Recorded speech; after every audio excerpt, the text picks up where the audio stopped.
80 తర్వాత 100 కోట్లు ఇస్తే దేవుడు నీకు ఏమంటావు? థ్యాంక్ యూ ప్రభువా, ఈ 100 కోట్లతో థాయిలాండ్ వెళ్ళొస్తాను ప్రభువా. 70లోనా? ఇప్పుడు సాగుతుంది. 60 దాటాక విషయం అర్థం అవుద్ది. 60 నుంచి 70కి వెళ్ళే తర్వాత పెద్ద బొమ్మ కనబడద్ది. కర్మగాలి 70 నుంచి 80కి గాని దేక్కుంటే వెళ్ళావా, దేకలేక పాకలేక తీసుకుపో బాబయ్యా అని అడుగుతావు దేవుణ్ణి. ఇది పచ్చి నిజం. ఎందుకో చెప్పనా?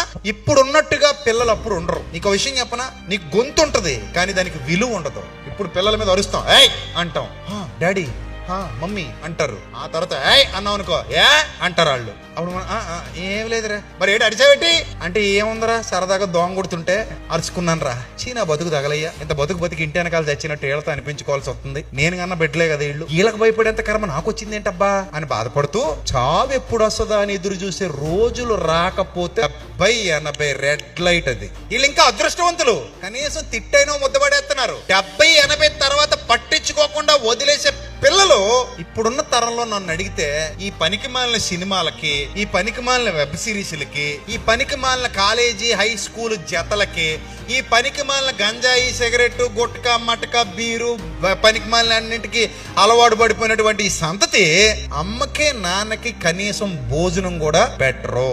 పెట్టే మనసు కూడా చాలా మందికి కరువు అయిపోతుంది. చాలా మంది కనీసం తల్లిని తండ్రిని సన్మానించాలని ఇంగిత జ్ఞానాన్ని కూడా కోల్పోతున్నారు.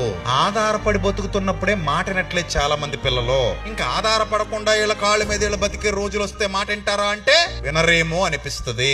ఇలాంటి పరిస్థితుల్లో ఎన్ని కావాలి నీకు? 100 కావాలా? బండి బాగుందనుకోండి, రై రై రై ఏదైనా తెప్పొచ్చు. ఇది బోరుకొచ్చేసిన బండాయే, ఈ బండిని తోసేవాడు కూడా ఉండడు, ఎవ్వడు ఉండడు. అప్పుడు అనిపిస్తుంది నేనేం దాచుకున్నాను అని. అంటే ఇప్పుడు మనకి ఏమర్థమవుతుందంటే, మనం దాచుకుంటున్నాం కానీ ఈ దాచుకున్నవన్నీ కూడా మనకి సంతృప్తినిచ్చేవా కాదా అన్న ఆలోచన లేకుండా చాలా దాచుకుంటూ వెళ్ళిపోతున్నాం.